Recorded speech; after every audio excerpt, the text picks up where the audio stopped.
Hai, selamat datang ke channel Cikgu Epon. Cara mudah untuk memahami dan mempelajari bahasa Melayu. Selamat belajar.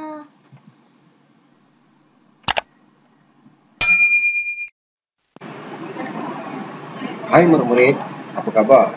Bertemu kita sekali lagi dalam channel Cikgu Epon.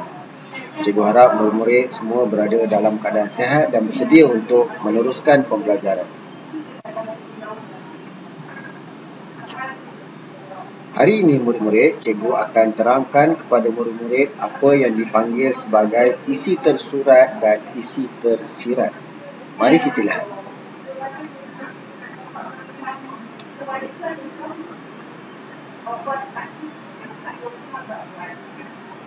Isi tersurat murid-murid ialah maklumat ataupun isi yang tertulis ataupun tercatat. Maksudnya begini.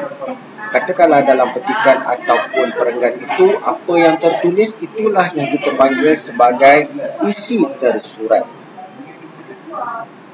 Manakala isi tersirat pula ialah maklumat yang boleh difikirkan tetapi tidak dinyatakan dalam petikan tersebut, ataupun boleh kita panggil sebagai maklumat yang tersembunyi tetapi dapat difikirkan. Itulah dia yang dipanggil sebagai isi tersirat.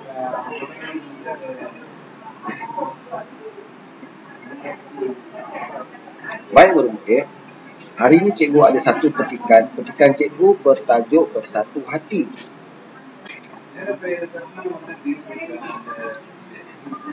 Apa yang ada dalam petikan hari ini, itu kita akan panggil sebagai isi tersurat. Seperti mana yang telah cikgu terangkan tadi, isi tersurat ialah isi ataupun maklumat yang tercatat atau tertulis. Manakala di sebelah kanan pula nanti cikgu akan terangkan apakah dia isi tersirat ataupun maklumat tersembunyi yang boleh murid fikirkan daripada isi tersurat tadi. Okey, perenggan pertama. Mari kita lihat bersama-sama. Pada suatu ketika dahulu, Husin, Raju dan Lin pergi ke hutan. Mereka mencari kayu api. Kalau murid lihat pada perenggan itu, cikgu ada merahkan beberapa perkataan. Itu ialah maklumat penting ataupun boleh kita panggil sebagai isi tersurat. Mari kita lihat.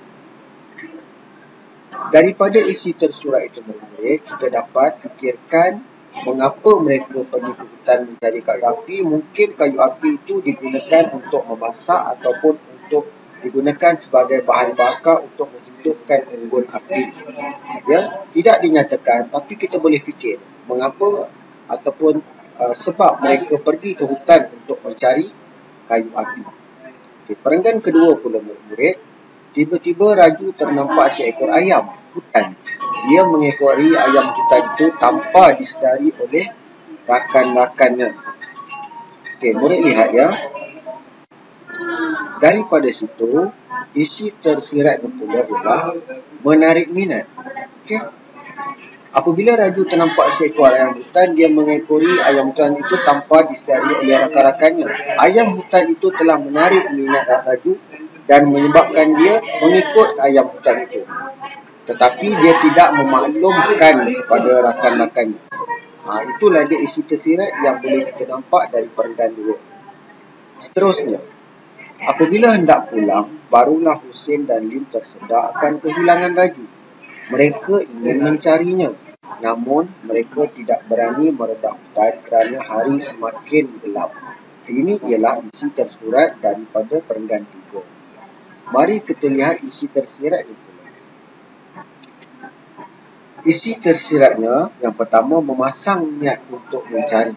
Ya, apabila mereka telah kehilangan Raju, dua sahabat ini Husin dan Lim, mereka cuba untuk mencari. Ya, itulah dia dalam hati mereka, mereka ada niat untuk mencari, tetapi tidak berani meredah hutan kerana hari semakin gelap. Maksudnya di sini, isi tersiratnya mereka sedar apabila hari semakin gelap, mereka boleh hilang dalam hutan kerana kurang jarak penglihatan. Mereka sedar akan bahaya, jadi mereka tidak berani.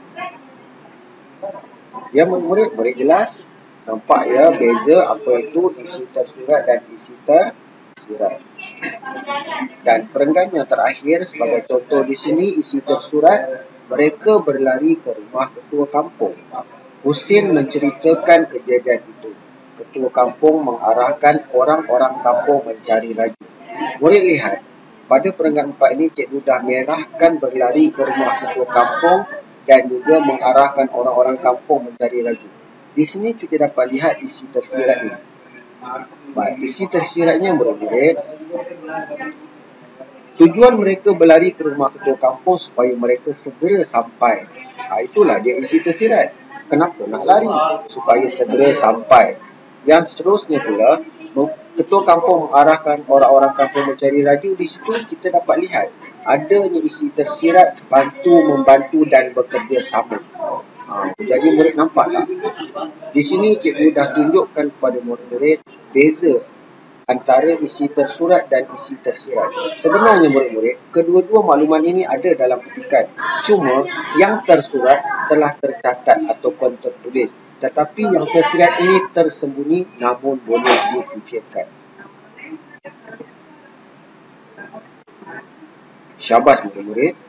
Hari ini murid dah dapat satu lagi pengetahuan baru bagaimana untuk menganalisa dan memahamkan petikan menerusi isi tersurat dan isi tersirat. Jadi yakin di masa-masa akan datang, apabila murid membaca petikan, murid akan dapat mengeluarkan maklumat terutamanya daripada isi tersirat. Jadi untuk itu cikgu akhiri dengan selamat berjaya dan jumpa lagi. Bye.